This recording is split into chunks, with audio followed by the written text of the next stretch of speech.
Hello everyone, and welcome to episode 440 of the MTG Goldfish podcast. I'm Seth, probably better known as Saffron Olive, and we have a small crew here this week. Crim, away at an anime convention, lost his phone, some sort of boondoggle, so no Crim this week, but we are joined by the owner of MTG Goldfish, Richard. How are you this Monday, Richard?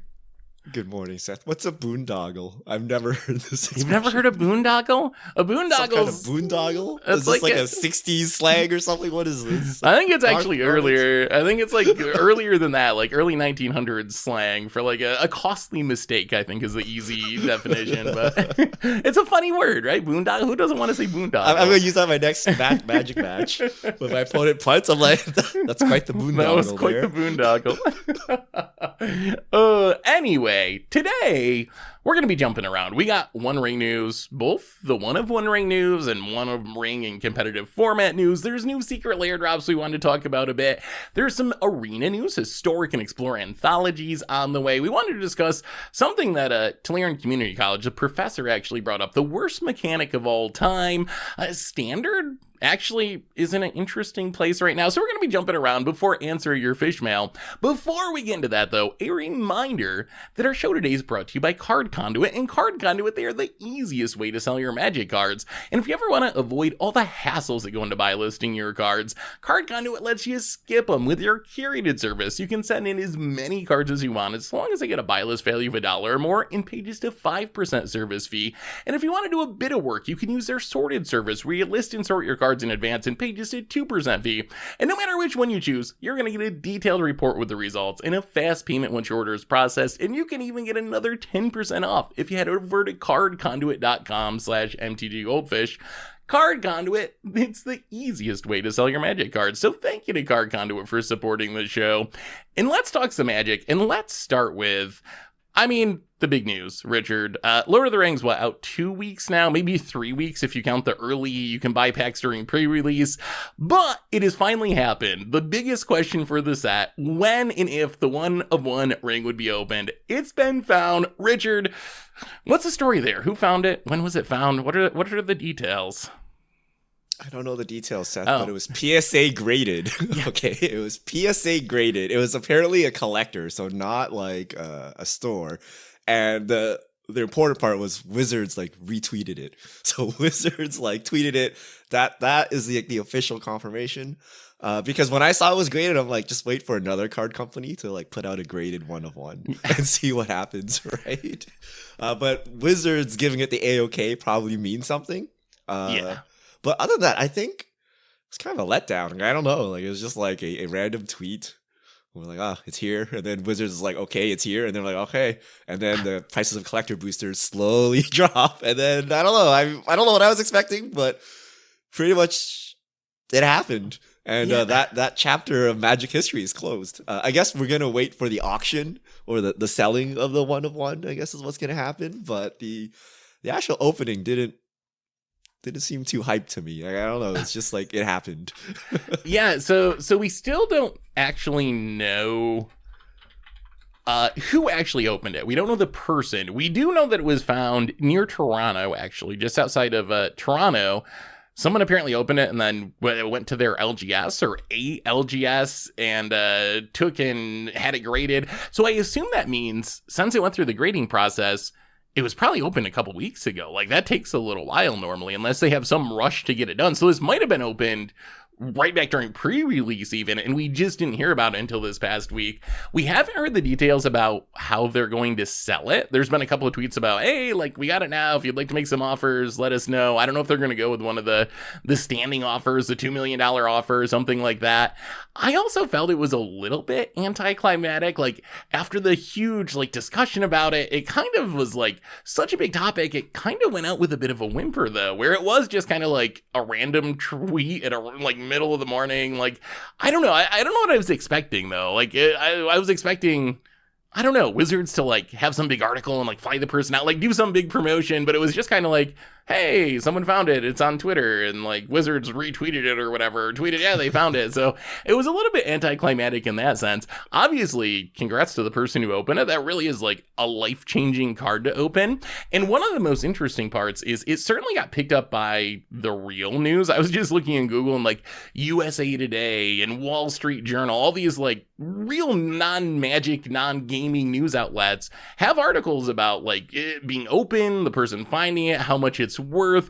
It's kind of interesting. It's something that like, so I went over to meet Tawnos and some Magic people who are coming through town. They're staying over at a casino hotel a little ways away from me this weekend, and one of the people had their cube with them, and the guard at the casino that like checks your ID knew nothing about Magic, but they had heard of the $2 million One Ring. They're like, oh, that's the game with the $2 million One Ring. All right, like I don't know anything about it, but I've heard about this. Do you think this was a success from a promotional aspect then? Like, since they're getting all this coverage and random people who don't know Magic know about this now, like, it was a success from WotC's perspective, right? Smashing success, right? Like, look at the price of collector boosters still. Yeah. But, like, look at everyone who knows nothing about Magic but knows about this. Look at all the Lord of the Rings fans coming in. So, I mean, if I was WotC, I'd be like, pat on the back, right? Like, we did a good job. It worked out. You know, we fought against the non-Lord of the Rings believers or whatever, and it worked. And I think most people would say it would have worked, right? It's like kind of free money. The question is, where does WotC go from here, right? Do they reel back? They're done with the 1-of-1, or are we getting the 1-of-1 Spider-Man ring or something like next week? You know, like where do we stand with 1-of-1s? Because you can't sit here and be like, this was the greatest product of all time. We sold the most stuff ever. We'll never do it again. Like, I just fail to believe that, right? But if they don't do it right, then it's not special anymore, and you know, no one thinks it's cool. So we'll see where Wizards goes from here. But you know, even though you know it wasn't anything crazy, the revealing of the ring, like it was a smashing success, and news outlets got it right. That's all you really need to know. And then when it sells, you bet it'll make headlines again, right? When it sells for $2 million. 3 mil, 5 mil, whatever, it will go in the headlines again, right? As one of the most, or you know, as the most expensive Magic card ever sold, right? And just as probably the most expensive piece of cardboard ever sold, maybe. I don't know, right? So yeah, I mean, it'll be good for it'll be good for exposure. Yeah. Certainly good for exposure. Do you think it's good or bad for getting players into the game? I've been going back and forth on this. Like, the random person that doesn't know Magic, when you hear $2 million card, do you think, wow, that makes me want to like buy some of these packs because I could get the $2 million card? Or does it like reinforce the like, this game is really expensive, why would I ever try to join this game where a piece of cardboard costs $2 million? Like, the exposure is good. Do you think it actually brings in more people? Is that a positive or a negative, having like this huge number being the one thing people know about the game? Personally, I think it's bad. You know what also got a lot of exposure? Crypto and NFTs, right? Like, we also heard about random JPEGs being sold for absurd amounts of money, and we're like, oh yeah, weird, but whatever, right? Like, this kind of gives that vibe. You know, it'd be better if the news was like the prize pool was like a lot or something, right? Like, you could tangibly think of where the money came from. This is like someone just printed a card and sold it for like $2 million. So in my mind, that's a little off. Or the fact that, I don't know, once they start playing Magic and they're like, wow, let's go buy some Lord of the Rings cards. Why is this thing like $400, right? Like, maybe not good. What's even worse is they buy it and they're like, why do all these cards suck? That's even worse, right? Like, why does my deck like lose to random budget decks if I spent all this money? So I think there's some issues there. But you know the saying, no news is, no, wait, was it? There's no such thing as bad news? No. Yeah, no bad publicity. Yeah. No bad publicity. I think that's right. Yeah. There we go. Yeah. So for every person that poo-poos the game is like, oh, it's too expensive, there's like one Mr. Moneybags that's like, oh, this is the game for me. Right? Like, I can come, I make lots of money, I can buy the cards, there's no problem for me, and I want to play Lord of the Rings, right? So I think overall it'll bring people to the game. And it is like an easy way to broach the topic of Magic with someone who doesn't know it. I've realized that too. Like, hey, there's this card that is about Lord of the Rings, which everyone knows, even if they don't know Magic, and it's worth a ridiculous amount of money. That's a really easy conversation starter. So I've noticed, like, even in my life with friends that don't know Magic or whatever, it's an easy way to, like, bring up the topic. I still don't know if it's necessarily a positive, just because the number is, like, so huge that it might scare some people away, especially if you're people that know Magic a little and already know that the game has a reputation of being really expensive. Although, really, the bigger issue from the One Ring financially is probably the cost of the normal versions of the One Ring. Like, this one-of-one $2 million One Ring, whatever. Like, someone won the lottery, like, they sell it around. The bigger issue, I don't know if you've been keeping up on this, Richard. The One Ring, it's $72 now in paper, which is ridiculously expensive. And on Magic Online, a few days ago, it was actually unavailable. You couldn't really find it anywhere. And it's over 100 ticks at the moment to get a single copy of it. And this is a card that is showing up in a lot of modern decks, also like vintage decks, legacy decks, commander decks. What do you think about that? Like, what do you think about the current cost of actually wanting to play with, like, the cheap version of the One Ring? Is that actually a bigger issue than having this $2 million collectible? Yeah. I don't think the price is driven by modern, even though obviously the Magic Online price is driven by modern, but think like Jewel Lotus, right? It goes in every deck and it's extremely strong. It's going to be an expensive card. And then it's also like iconic IP on top of that. So it is a problem. Are they going to reprint it? Nope. Right? Like your best bet was like a Secret Lair or something. We saw the Secret Lair. Not happening. So it's time to bust out the Sharpie, I guess, if you want to play with the One Ring. Because, yeah, like, are they going to print it in Commander Masters? No way. Right? Are they going to print it in the next year's Commander Masters? Probably not. IP issues. At this point, it might behoove them to make the Magic in Universe version and print it. But that thing will be a lot cheaper than the One Ring, right? Because it's like obviously not as special. So the One Ring, I think, will maintain its value. And modern, it might get Powercraft or something, but like Commander, it's always going to be there for a long time, right? I would be shocked if 3 years from now people are not playing the One Ring in their deck still. So I don't know. It seems like a staple. It's colorless. It goes in every single deck. Every deck needs card draw. So yeah, I think it's just going to be an expensive card.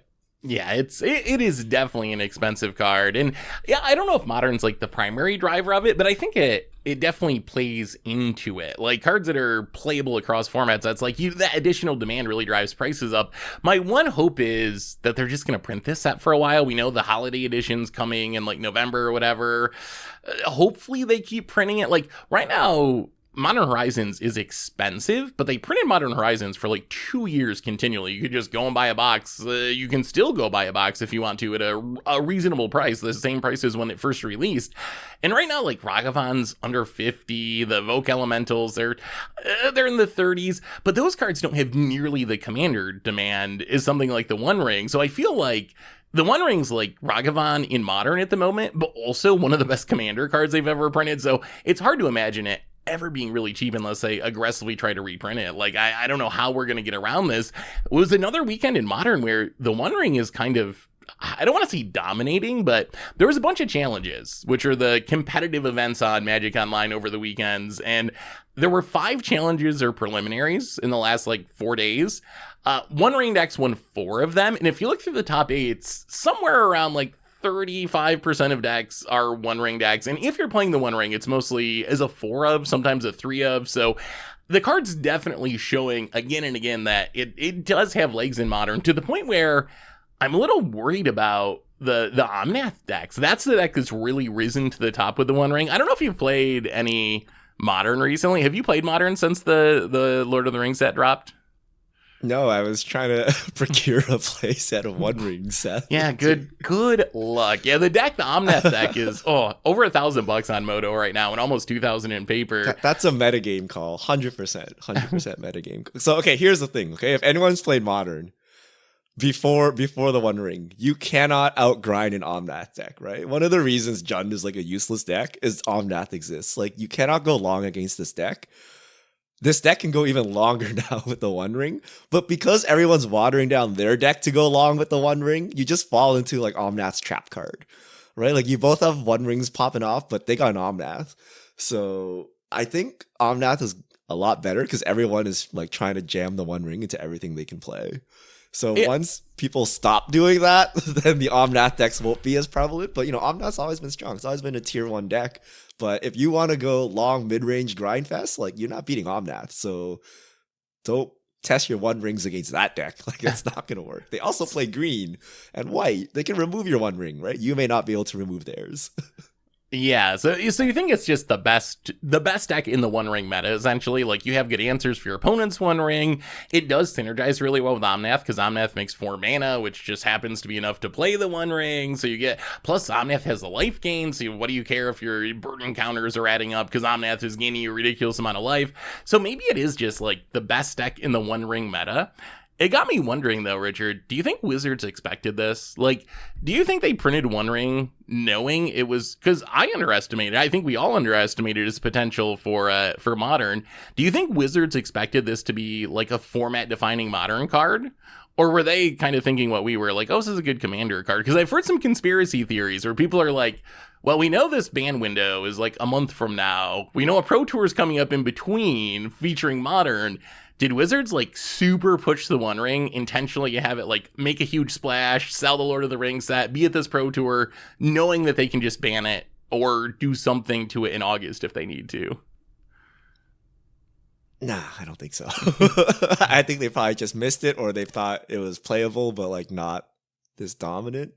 But I don't know. Like, I feel it's like Nexus of Fate. I feel it's like it was a Commander card.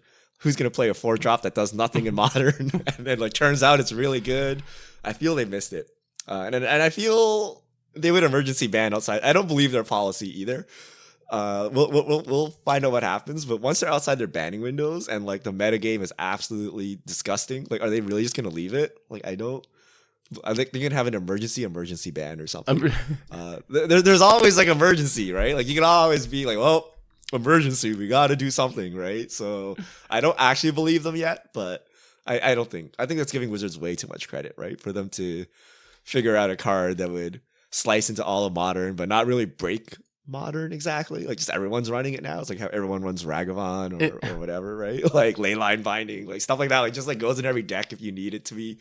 But yeah, it's especially this card. Like, it's a 4-mana artifact. Like, it looks like a Commander card. If the card that was breaking Modern was like, what if Delighted Halfling was actually like an upgraded Deathrite Shaman or something, then I could maybe get behind the, like, oh, Wizards really did this on purpose.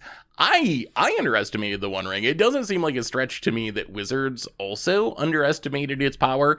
I don't know if they're upset about it. I think they're probably happy to see the One Ring actually, like, seeing a decent amount of play in 60 card formats. It justifies making the Lord of the Rings set Modern legal when there was some concern, like, will this even have a big impact on Modern? Like, is this just a Commander set? Well, at least the One Ring is showing that the set has the power. So I don't really buy the conspiracy theories.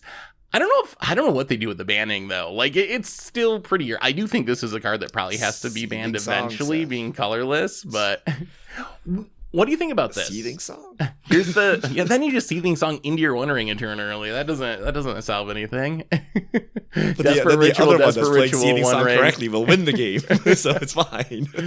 I mean, I don't think you're wrong. If you look at the non-One Ring decks that have been having success during, like, the challenges and so forth, it is decks that aren't really trying to grind for the most part. It's either decks that are going really aggro, like Death Shadow decks with counter spells, or decks that are just like, I'm gonna Living End. Like, what do I care? I'm gonna combo off with Yawgmoth. What do I care if you're drawing cards and, like, protection? I can just go off instant speed and beat you in one turn anyway.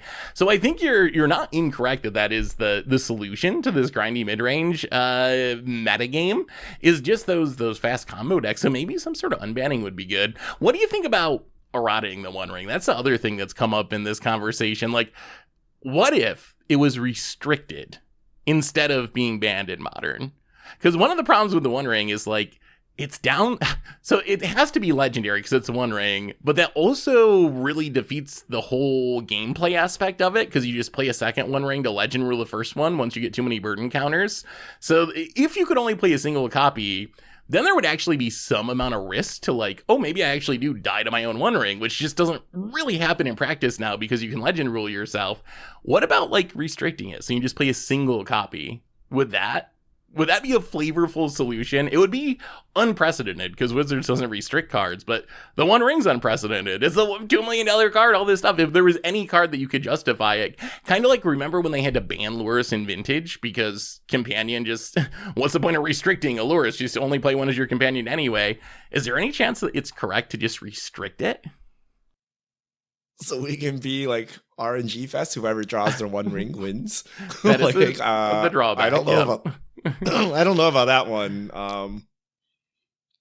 That's very awkward. I would just ban the card. Just ban it if you have to. Like imagine you can run like one Hogak or one Oko. Like if like if you really cared, you would just tutor it up. And if you didn't, like you would just leave it to the RNG gods, like whether you're gonna draw it in your crucial, game 5 of the Pro Tour, whether you who drew the one of one ring. Like I don't know.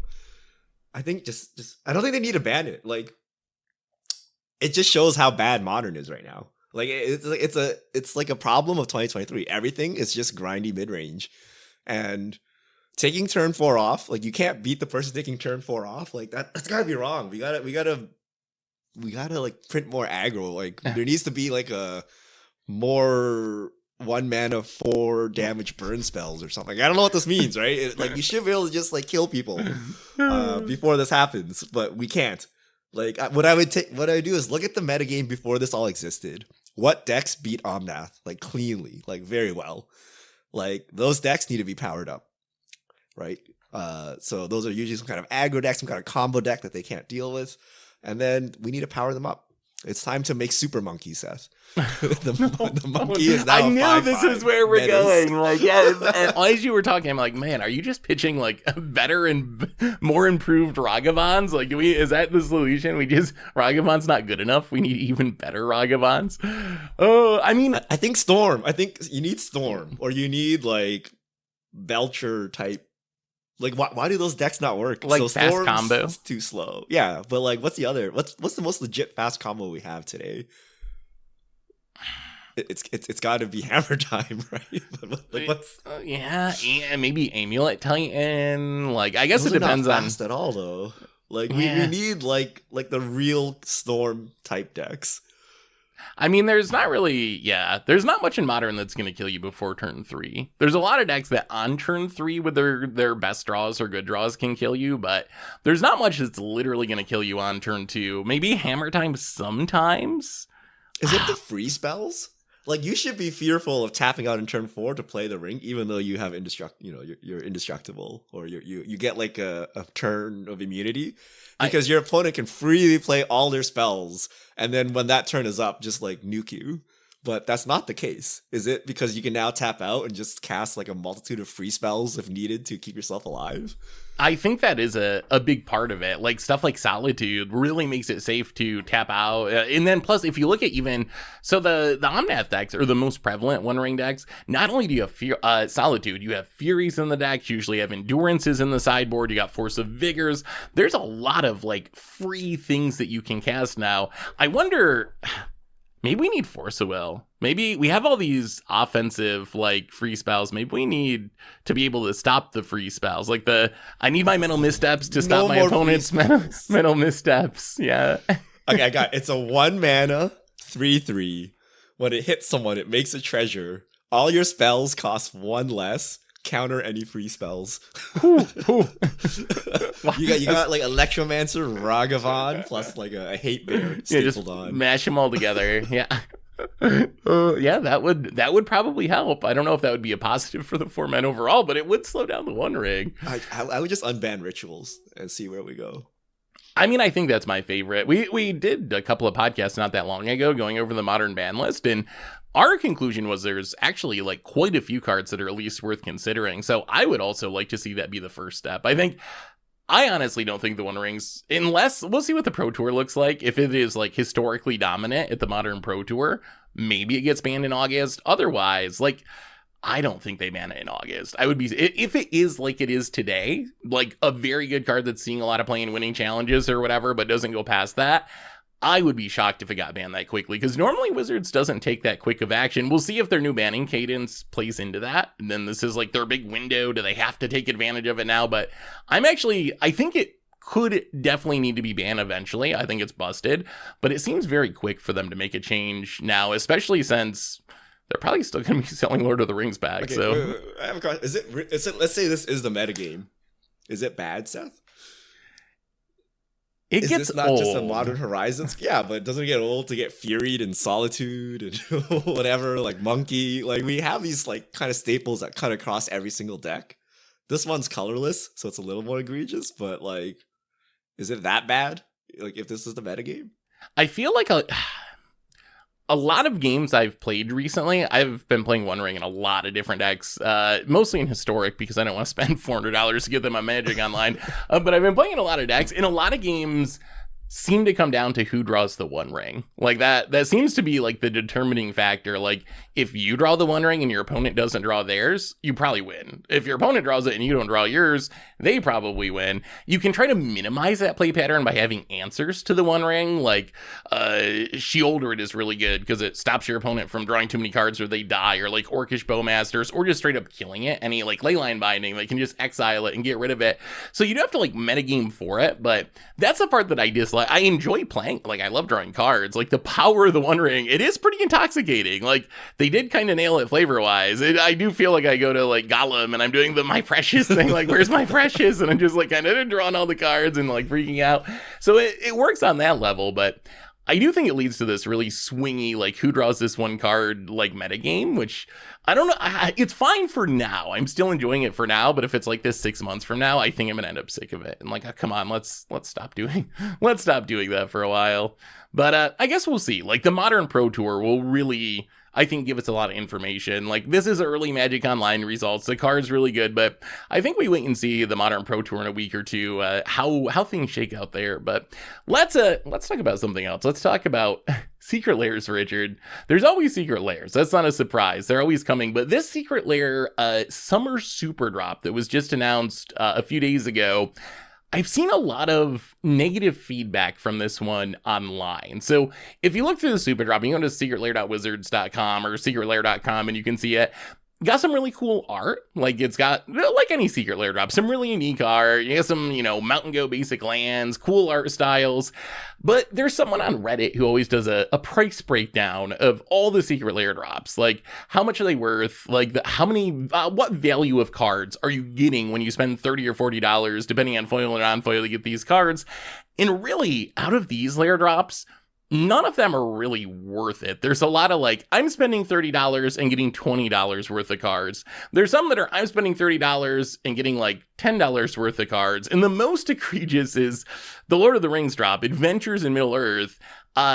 It's 4 commons or uncommons, all of which are worth, like, I added up at one point, it was 19 cents, I think, in total value to get the and you're spending $30. It has, like, I guess, nostalgic art from the 1978 Lord of the Rings animated movie.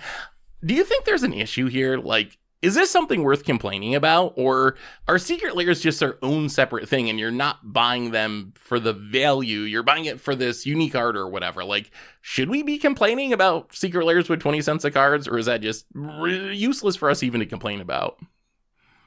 I think there's a complaint, but I think it's not a value proposition, right? So the value proposition was not, we reprint expensive cards to make them more affordable for you, right?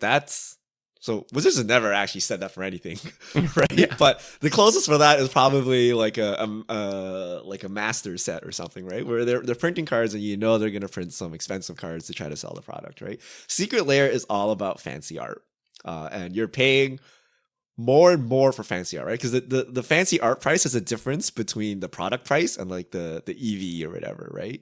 So people are saying the EV is going down, which means we're paying more and more for art as time goes on. I think that's okay. The problem is these cards are stone unplayable, right? Like I'm fine with the card not being worth much as long as it's playable, right? So find me like the top EDH rec commons or whatever worth like 50 cents, put them in Secret Lair, I'm fine, right? I can always play an Arcane Denial. I can always play, maybe even Evolving Wilds is playable, right? But like Slip-On Ring, like come on, right? Like Gandalf, Friend of the Shire, like what am I gonna do with this, right? They're like so niche and so underwhelming in power that even if I love this art, even if I'm willing to spend the money for it, there's no home for it. I have no deck to put it in. I can't do anything with it. It's just a display piece. So I would like to see playable cards. Price, if it's expensive, that's an upside, but it just needs to be playable. And just like the basic lands ones are always good value, right? Because you can always put basic lands in your deck. Although, Seth, we don't believe in basic lands, so it's getting harder and harder to fit all my secret lands in. But yeah, it's just these cards are like stone. Like, what the heck is Nemesis of Reason? Okay, like what are these cards? And like, did we need a Tiny Bones? Like, I don't know. There's just a lot of niche cards. Yeah. And this is the problem. They have so many secret lairs. They got to keep jamming cards in. So why not, right? Like, how many cards is this? This is like 6 drops, whatever, this summer set. So many cards all the time. Yeah, I think that's a really good point, is like, because I think it's also true that Secret Lairs, the cards from Secret Lair drops are often going to end up more valuable than their normal printings. And sort of ironically, that's doubly true of unpopular Secret Lair drops. So if a lot of people don't buy the Lord of the Rings drop because they think it's not worth it, those cards are going to be even more scarce, so they could be more valuable. But I think you're very right that, like, what do you do with the cards? Like, that's kind of the big issue. Like, where do I play? I can't even think of most commander decks where I could play these cards. Like, they're just so low powered and low quality. So even if they wanted to, like, do the Lord of the Rings thing, but not really put any value in it, it probably would have been way better to have like a Stern Scolding or a Reprieve, or like there's a bunch of options where at least they're giving you even some of the just uncommon legends. Like, people get hyped about Build a Pony. People might actually build a deck around that. So I think they could have definitely handled that way better. And I think that maybe they're thinking that Lord of the Rings fans just don't care. Maybe they're thinking people don't buy these as Magic cards. They're going to buy them to like stick it on a shelf, and that's the audience they're going for. So why do we need to put any value into this? Because no one's going to play with them anyway. We're just selling him to people as a collectible, which I guess we'll see if it actually works. But yeah, I think that the value of Secret Lair drops, and I also think Wizards like is maybe testing the waters to see like how low value can you put in a Secret Lair drop? How bad of cards can you put in a Secret Lair drop and still sell them just based on the art? Because as much as there's been criticism over the value and the playability of some of the cards, I will say the Summer Super Drop does have some really cool art. Like the Elemental art in the Stargaze back foil edition. Like, oh, it's so cool. The Tiny Bones art, the skeleton art's really cool. So they nailed it with the art, but the card selection I think could be a little bit improved maybe. So definitely curious if you're listening to this somewhere with comments, what do you think about the value of these Secret Lair drops? But moving on, we have some arena news. Wizards announced Historic and also Explorer Anthology is going to be dropping on Arena in about 2 weeks. I think it's the 18th, they said, of July. So a couple of weeks from now. We got a few spoilers. Richard, what do you think about these anthology cards? I guess you don't really play either. You don't play either of those formats, do you? This is why we need Crim. I haven't played Historic at all, actually. I was planning to play Explorer eventually, but like, you just never get a chance. I'm like, with all of this Lord of the Rings stuff going, why would I play Explorer? I would just go play Lord of the Rings, right? I mean, Historic is actually a good place to play Lord of the Rings, and I've been enjoying. I played Historic's, I think, the format I've played most since Lord of the Rings has come out, and there's some matchups that are kind of miserable and had these busted alchemy cards, but in general, I've actually really enjoyed it, and I feel like it's a good format to play the Lord of the Rings cards. I think the most interesting aspect of these anthologies for me, there's 6 cards we've seen so far: Cyclonic Rift, Eidolon of Blossoms, Deathray Shaman, Acidic Slime, Tooth and Nail, Worn Power Stone. To me, what stands out about this the most is I feel like this is Wizards really acknowledging the popularity of Historic Brawl. Like, if you look at these cards, Deathrite, I guess, sees a little bit of Explorer play. There's certain, like, graveyard decks that play it. Eidolon of Blossoms has seen play in the past in 60-card formats, but outside of those, Cyclonic Rift, Acidic Slime, Tooth and Nail, Worn Power Stone, those are all commander cards. Like, those are the formats where you play that. I think this is Wizards, like, finally actually acknowledging just how big of a deal Historic Brawl is in the format. And I think that that's a really good thing. I think Wizards should really embrace that more. I was looking at Untapped.gg, which I know people, they go back and forth of how much weight they put in to like Untapped.gg stats. It's a tracker, so, not everyone has it all the time, and it doesn't get the whole picture, but there is a lot of Historic Brawl played. Even just people that have the tracker, Historic Brawl is a very, very popular format that gets played as much as, it doesn't see as much play as Standard, but it's on par with essentially every other arena format and far ahead of some of the less popular formats like Alchemy or Historic or Explorer. So I think that this is really the one of the big paths forward. I don't know if they'll ever get 4 players on Arena, but I'm really happy to see them actually printing cards that maybe they're not that useful in Historic proper or in Explorer at all, but are just going to support people who want to play the Historic Brawl format. I think they should really embrace that and do more, releasing more unique commanders onto the format, because I really think that is the one way to kind of capture that casual audience. Not everyone wants to be grinding the ladder. Like, it's nice to be able to like play a fun format and do some cool things and do it on Arena. So I'm excited for it, even though so far it doesn't seem like much is actually, we'll see the rest of the spoilers, but the early spoilers, nothing really is going to shake up, I don't think, Explorer or Historic proper. All right, Richard. Oh, go ahead. I'm going to say the previews start next week, right? Or 5 days from now. Yeah. Yes, I think the 9th and 10th. So yeah, like they're the 10th and 11th. So yeah, the beginning next week, we should get the whole set over the course of a couple days. And then we'll have Commander Master spoilers before too long too. That's going to be starting, I think, the end of this month. They announced the spoiler schedule for that. I'm already upset about my collector boosters heading over without the one ring in them, and we're already onto the next Commander product. Jeez. Oh, yeah. I was actually, it wasn't on our topic list, but I don't know if you've seen like the prices. So part of Commander Masters is there's 4 precons that seem to have really popular themes, like Slivers is one of them. The precons are selling for like $80 or $85, and I just looked today, a set booster box, 24 set booster packs, is going for almost $500. It's like $20 a pack for set boosters. That's almost normal collector booster prices. Think it's worth it? Like, is it worth gambling on? Do you think they're just going to juice us with so much value that the price is worth it? I feel like we have this conversation every Masters set where there's this huge amount of complaints about like, it's too much money. I don't want to pay this much for a box. But then usually they put enough value in it that if you're willing to like take the risk and gamble, like you do get a lot of value worth of cards out of it. It's a lot of money for casual Magic where you're purposely powering down your deck.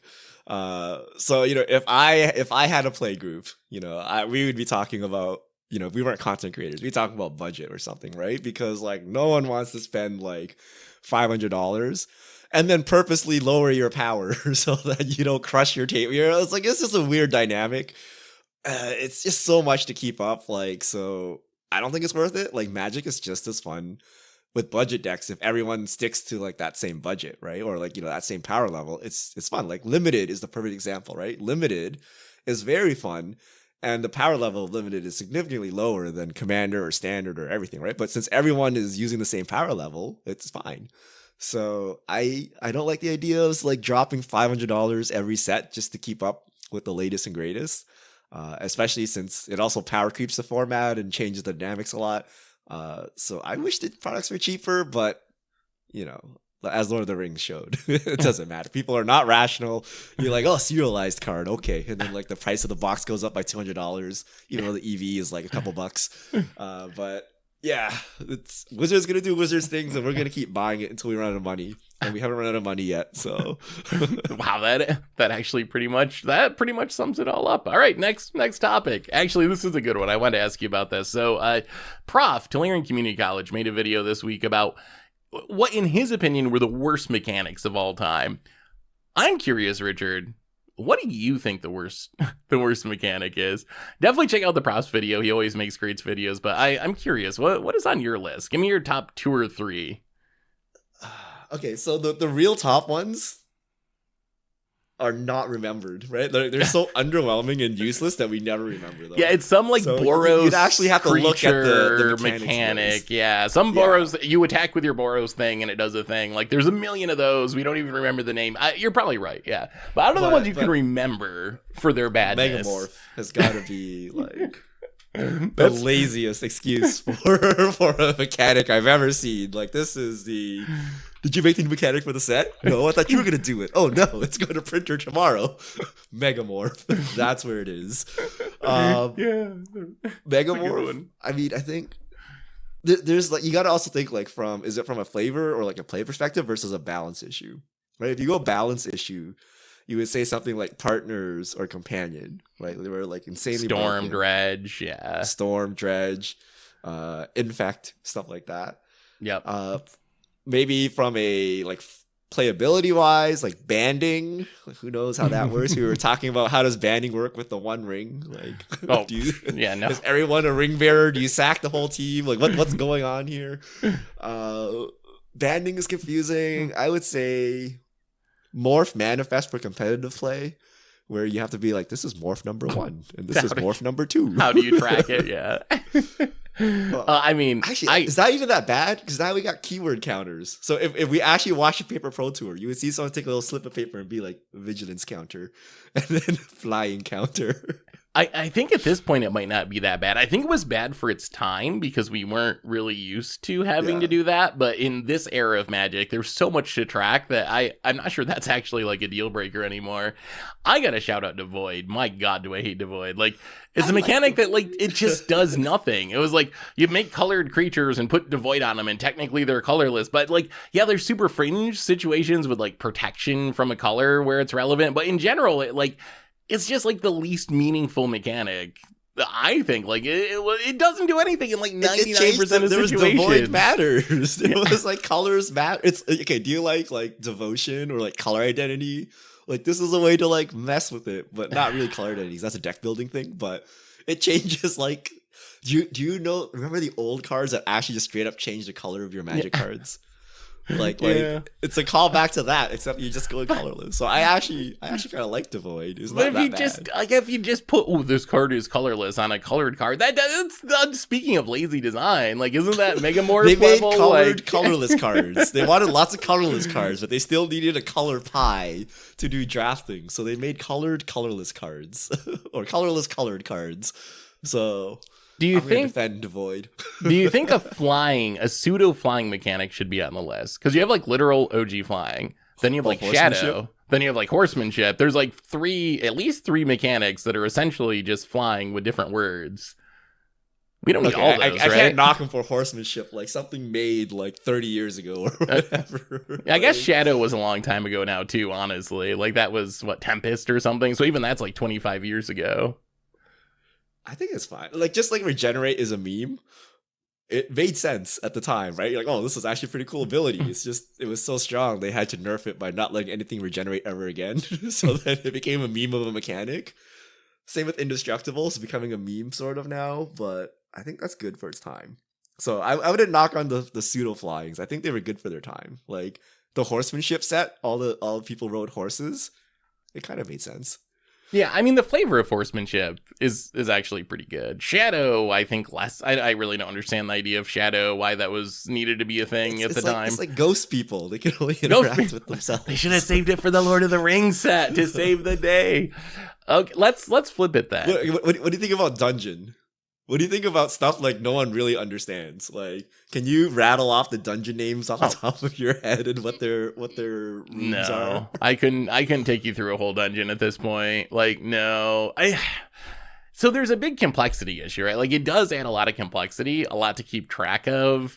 I think that's a negative. It did break competitive formats. On the other hand, like, I've played against several people now who have a dungeon or initiative-based commander decks. And they've actually seemed kind of cool. So I think, like, when I think of it as Wizards trying to make a commander mechanic, I think it actually, like, kind of hits the mark there and is a positive.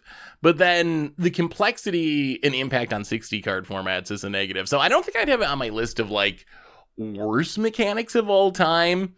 I'm kind of in the middle, I guess, on that one. Do you have that as one of your worst, do you think? Like, is it just too much? I think it's too much for anyone to understand. Imagine like drafting this card. Like, you're like, what does this even do? But I think the way it plays is fine. So once you're familiar with it, you know what it does, it's okay. But it's just so much text, right? It's like an extra card's worth of text on your card. What about Daybound and Nightbound? Because I believe like if you actually watch Prop's video, I believe that was at the top of his list was Daybound and Nightbound. Does that deserve to be considered like the worst mechanic of all time? I think it does from like a usability perspective. So the problem is you gotta keep tracking this even after the Daybound and Nightbound cards go away, and that's kind of scuffed. And it didn't work with but like in terms of actual werewolves. play, it's fine. It also plays different from the other mechanic, like our old flipped mechanic. So I don't know how many times you got by like it's nighttime and you play your card expecting to come up on the day side, but it comes on the night side and you're like, oh, I'm a moron, but it happens like literally like every time. Yeah, or because it just works different from the other mechanic that you're so used to. Cards always come in face up. So there's usability issues there. So yeah, maybe I would put it up there. It's really also add anything. Yeah, it's also really awkward with the original werewolves. Like, you end up in these situations where if you build, like, a werewolf commander deck, your Daybound and Nightbound stuff will, like, not flip, while your other stuff will flip. So, like, somehow half of your things are flipping, even though it's, like, really similar mechanics. So, I feel like it would have been better received if it was always this way, if Daybound and Nightbound was, like, in original Innistrad, and that's just how all werewolves worked. You'd still have the issue of, like, having to track it when the creature's not in the battlefield, which is super obnoxious. But I think the fact that it doesn't mix, like, original Innistrad and Innistrad Midnight Hunt, like, the sets just really can mix together very well. I think that makes it even worse. So, yeah, I think it deserves to be on the short list for sure. What about double-faced cards, Seth? Oh, I love double face cards. Okay, so it's gone too far, I think. Like, we lean on them a little bit too heavily these days, and, like, we probably have too many of them, and they're not always used the right way. But I will say, and I bet you're like this too, but, like, they were hype back in original Innistrad. Remember when they first made those in Innistrad, and they were, like, Huntmaster of the Fells, and these werewolves, and they'd flip? It was such a cool mechanic. Like, did you like it back in when they first did it, too, for Innistrad? No, I hated it. Did you really hate it back then too? Because it invalidated like all your sleeves. Remember this? Yeah. And then remember when you drafted, you had to like show everyone. Yeah. And then if you were a competitive player, you had to use like these stupid checklist cards to make sure you don't get like deck checked into oblivion. So I actually thought it was real clunky. I can't imagine us not having two sides on cards nowadays. Yeah. So I think it's a mainstay, but it's also the point of a lot of our complaints, right? Like the saga that flips into a planeswalker, that flips into whatever. Like, we have so much text on cards because we have two sides. Is that better than the other? So before, we did this with split cards.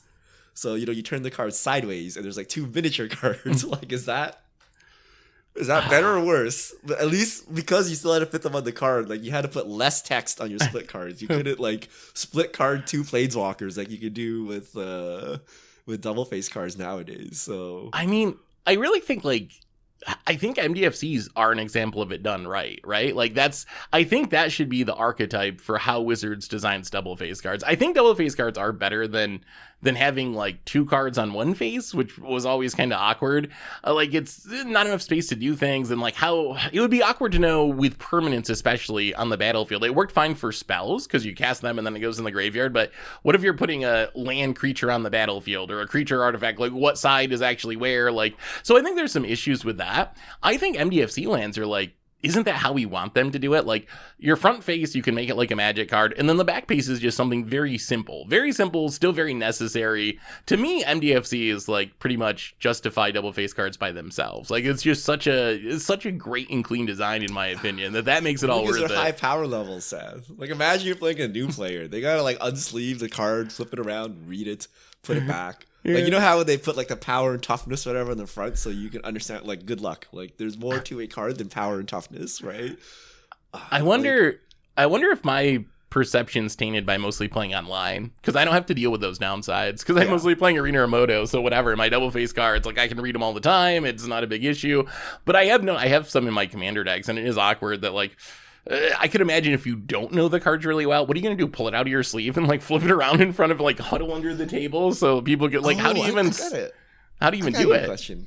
What about the Urza head mechanic, where the mechanic's like not even on the card? You gotta go to the website and like roll some dice or whatever. Like, that's that's double faced cards gone digital. It's like actually like 1,000 faces or something now, right? Yeah. I mean, I would not want that to be tournament legal. I think the Ask Urza thing was funny is like an unset thing. Actually, I'm actually curious. I'm going to look this up right now. Does the site still work? That is also the problem. I thought it went with this. down. That's why people were complaining. Like I thought there was some uproar recently because they turned it off. Oh, I think it's Urza's Funhouse, which is apparently another card from Infinity. Okay. Yeah, I mean, I wouldn't want that in 60 card formats. The variance is also very obnoxiously high. Like, it's a fun silver bordered card or acorn card, but I don't think it's a good mechanic overall. What about Richard? Well, let me flip the question for you. So, what's the best mechanic of all time? And is it MDFC? You just stated. I was actually just going to ask you that too. I wanted to ask you the other side. So MDFC I think is the best double face card mechanic. I don't know if I would say it's the best mechanic ever. The best mechanic of all time. Okay, so my personal favorite, I really love ninjutsu. I think ninjutsu is just, it's fun to play with. It's a cool mechanic. I don't know if it can actually be considered the best mechanic of all time. It's on a fairly small number of cards. It's not in all the colors. I think, honestly, the best mechanic overall of all time is probably something like Kicker, which you can just you can use it on creatures, you can use it on spells, it can be multicolor, monocolor, it's very repeatable.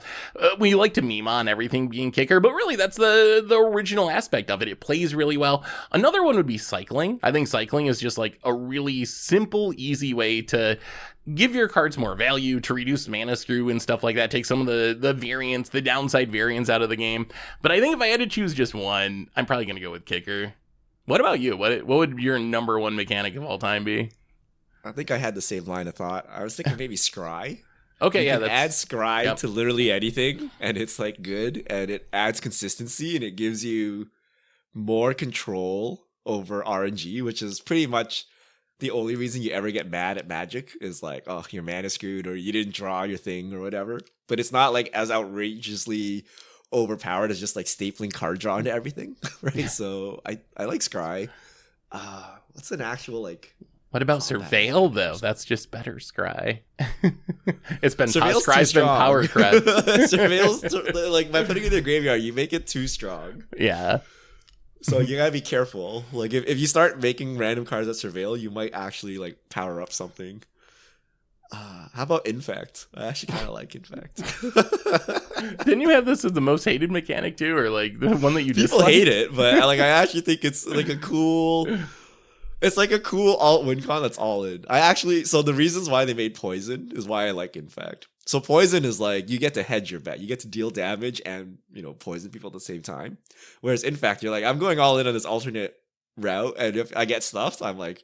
Very screwed. Done. Right? But the payoff is tremendous. Like 10 life. And it's cool. It's like, oh, you got infected. And like, oh, your creature got like weakness counters or whatever, right? Like, yeah, it's like, I don't know. I thought it's not that bad. I feel like oh boy. I hate losing to Infect. I think that's the problem. Like, I hate playing against Infect. I don't know if that makes it a bad mechanic. Like, maybe I'm too harsh on it, but it wouldn't be on my list of favorite mechanics. What about that's a for sure. Hexproof? Is Hexproof a good mechanic? Oh my God. No. They finally figured out how to balance it. I actually think so. Okay. Shroud, I think, was a good mechanic. The problem is new players didn't really understand it and played it wrong. So they turned it into Hexproof. Hexproof, one of the worst mechanics, or worst, is it a mechanic, keyword, whatever, like whatever it is one of the worst. It's so overpowered. It's so miserable. I think they finally got to a point where they realized you just like can't print cheap hexproof creatures. But really, I think they actually finally figured it out with Ward. Like, I think Ward is what it solves all the issues. Like, it's what both Hexproof and Shroud should have been and could have been. And it might have taken 30 years, but I think Wizards has finally figured out a way to, like, make this protect your thing mechanic in a way that's not just broken. And it's also kind of fun. The Lord of the Rings that really reinforces to me, where we started seeing, like, Ward, what's Sauron? Sacrifice a legendary artifact or legendary creature. Like, it's not hexproof, but that is it's very close to hexproof. That's a strong force, a strong form of protection. So I feel like Ward is Wizards like fixing and greatly improving hexproof, but I hate hexproof itself. Interesting. I actually didn't like Ward too much, but maybe because most of the like Graveyard Trespasser and I guess Sauron are the two good board cards. Other like the Ward 1 and Ward 2 is like literally nothing. Yeah. Yeah, I think that's also true. Like, there's been some bad ward cards, but I don't know, I'm thinking of this Lord of the Rings set as being, like, one of the first steps towards having more creative wards. We also had Saruman, which is discarding enchantment, instant, or sorcery as its ward. So I think more creative wards like that could actually be really, really fun and interesting and still pretty powerful, but without being is miserable. Like, no one wants to play against Carnage Tyrant. Like, who likes, or like Invisible. You remember Invisible Stalker and Innistrad Limited? Just like the feeling of your opponent just playing that and putting like a Butcher's Cleaver on it, and just like, you're like, okay, I'm dead on turn 3. Like, hooray! Like, you did it. You did it, Invisible Stalker. That was would it be better if it was Ward, like, discard your hand? Yeah. I mean, I guess it would be just as bad, come to think of it, but you just gotta power it down. I guess that is Ward, right? Like, you're like, okay, hexproof, but you gotta pay, if you pay 4 more mana, you can overcome it, so Ward 4. Okay. Yeah. I can see that. Yeah, I think once they keep experimenting, I think with you're right. Ward, I think Ward is the better hexproof. I just want to see a regenerate come back. I thought that was a really cool mechanic. I don't know how to balance it, like someone abusing it to like chump block forever versus doing literally doing nothing because everyone prevents you from regenerating. I like to see it like, I guess it's persist. Persist is not persist. I guess persist or undying. Persist, undying. They come back, but they come back only once. Or they use indestructible a lot now, right? As like a replacement, like giving things indestructible, like the Season Hollow Blade and all those white 2-drops. Because now everything exiles. Yeah, I guess that's just to get around. They did the same thing again with regenerate. They learned nothing. Yeah, I guess it is kind of just the same thing actually, power level wise, more or less. But all right, I think that's all the time for mechanics. But we got a couple minutes left, Richard. So why don't you hit us up with a fish mail or two? All right. If you have questions, you can send them to @MTGGoldfish or @MTGGoldfish with the hashtag MTGFishmail, and we'll get to your questions on air. To hold you down, is it Delver's been a mainstay in Legacy forever? And is it Murktide is top tier in Modern? Other than the mana base, the two decks seem similar. What about Delver makes it strong in Legacy but prevents it from showing up in its Modern counterpart? Ooh, well. Let me tell you about a card named Brainstorm, and also Force of Will, and also Daze. Like, really, Delver is probably the worst card in the Delver deck. Like, that, I think if you talk to Delver players, they will there's been times when Delver has actually been cut from the deck, but Delver is considered to be one of the worst cards in the deck, even though it's some reason the namesake card of the deck. Really, what makes Delver so powerful is its package of great cantrips like Brainstorm, Ponder, and Preordain, and free counter magic like Force of Will and Daze and Spell Pierce, really backed by mana disruption like Wastelands, which further power up the Dazes and Spell Pierces. So you could take Delver out of that deck and replace it with, I don't know, we see Dragon Rage Chandler now, we've seen Ragavans in the past, like another similar 1-drop, and it would basically more or less be exactly the same. So it's really not about the Delver itself, it's about all the support cards for the Delver. So I think that's the difference, right? I mean, in Modern, it's slower. So it's easier to like disrupt people, drop your 2-drop and hit them twice than it is to drop a 1-drop and then disrupt them for 7 turns as you hit them with your 1-drop. So like, I think it's just easier to just like drop the Murktide in Modern.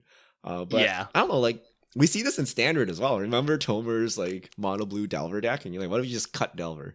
Yeah. Right? And then you just smack people with Haughty Djinn twice. Like, why did you go through all this work, like hitting with Delver and all this time, right? You just drop the bigger bomb and like hit them twice, and they're dead. So yeah, we don't have enough disruption, and it's just so much work to keep that Delver alive. It's too slow. And I have bigger creatures with bigger clocks.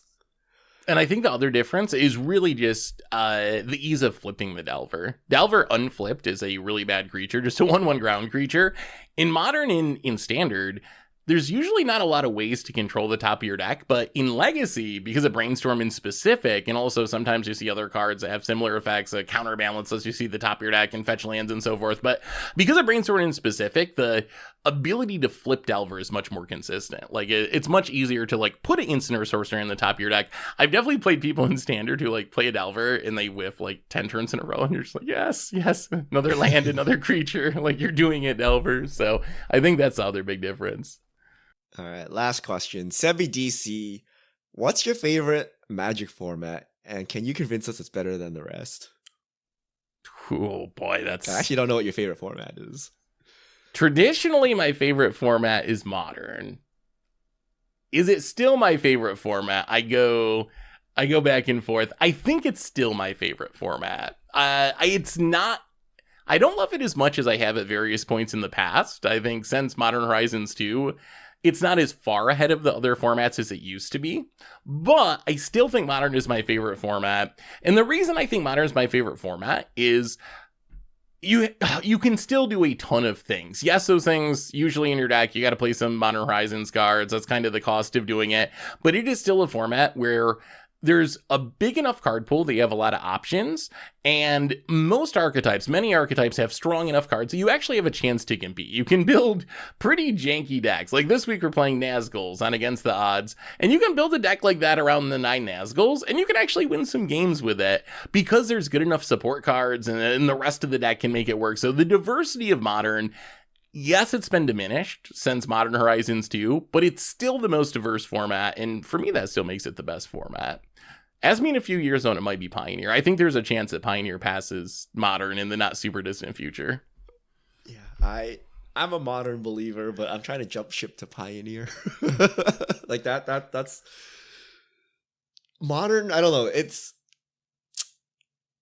You can't play what you really like. It's like fake playing what you want now. Like you can play whatever you want because the decks are slower, but like they've guaranteed the victory already, and you're just like playing tier 3 stuff and like, you know, slowly dying, but you haven't died yet. Like that's the problem with Modern, right? Like if you're not playing the elementals and stuff like that, you're not winning. But it feels like you're winning and interacting before they actually like clamp down and kill you. So that's the problem with Modern now. I think the power level has gotten too high now that it's hard to compete with like random pet cards. Like you will get overwhelmed by the good cards eventually. So I'm looking to jump ship. I'm looking for a place I can play Tarmogoyf. I don't know where that is. Historic, Richard. Join the arena. Tarmogoyf is, yeah. I cannot play Historic. I am a firm... I need to be able to play something that you can play in paper and that they don't like randomly add digital mechanics to. I don't like that. That's a personal choice. So I think Pioneer should be what old Modern is, right? Like Modern's gotten too powerful, so we'll just move the cutoff date forward and then Pioneer should be where it's at. The only problem is it has no identity. And this is a problem of 2023. Every set is determined, or every format is kind of being shaped by the latest standard set and the latest whatever set they have for that format is. So now whenever they release a new standard set, like there's some very broken cards that will just see their way through like every single format going all the way back to Legacy. Same with like Horizon set, same with even Lord of the Rings. So all the formats kind of feel the same now. Like there is some variance, but at the same time, like the One Ring is good. It's good from Modern all the way back, right? Like Orcish Bowmaster is good. It's good from Modern all the way back. The one thing Pioneer is going for it though is like you don't get those supplemental product cards. I really hope Wizards sticks to that. Like, yes, you still get the OP standard cards that was especially a problem a couple years ago, and I guess it's still a problem to some extent, but it's better than other formats because you're not getting Modern Horizons or Pioneer Horizon sets. You're not getting One Rings and Lord of the Rings sets. So I feel like that is something that gives Pioneer a leg up over the other formats, and I think that's one of the reasons I think it will surpass Modern, although I'm also very afraid that Wizards will start putting Horizon sets. Like, once Pioneer becomes popular, you know they're going to do it. And then we just go through the same cycle again, right? Where you put all the broken cards in there, and then people get upset, and then you start a new format, and and it just keeps going That's forever. How it goes. No one likes this format, just make a new one. And then do the exact same thing you did to the old one, to the new one. Yep. But yeah, I don't know. I mean, Limited is also very good. Yeah. Actually, Limited might be my most played and favorite format. It's just expensive.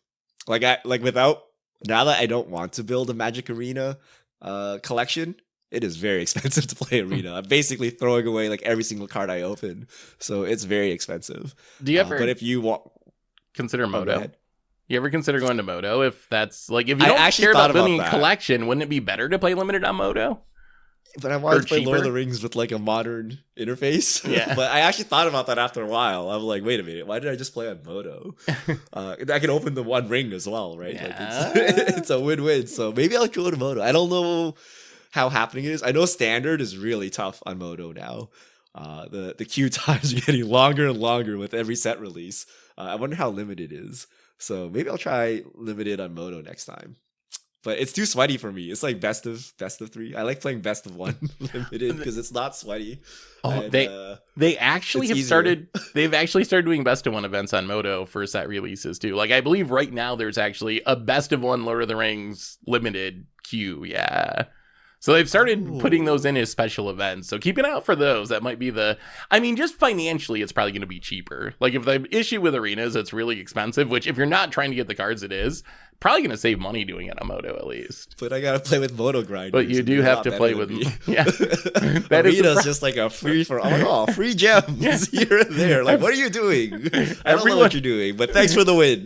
But like, Magic Online, that's sweaty, man. They're like tough. Everyone left they like is trying really to time good, you yeah. out by adding extra actions to their steps. You're like, whoa, mister. I just want to play my Frodo. Chill mode. I had to change chill. my kid's diaper. Relax. I'm not gonna time out. And then I like almost time out. All right, so that's all our fish mail this week. Thank you to everyone who's sending questions. You can send in future questions to @MTGGoldfish with the hashtag MTGFishmail, and we'll get to your questions on air. And I believe that brings us to the end of episode 440 of the MTG Goldfish podcast. So, Richard, thanks for hanging out. Thanks to everyone for listening. Thanks to Card Conduit for supporting the show. And we will be back next week to talk about whatever goes on in the world of Magic. So until then, have a lovely week, everyone. And this is the crew signing out.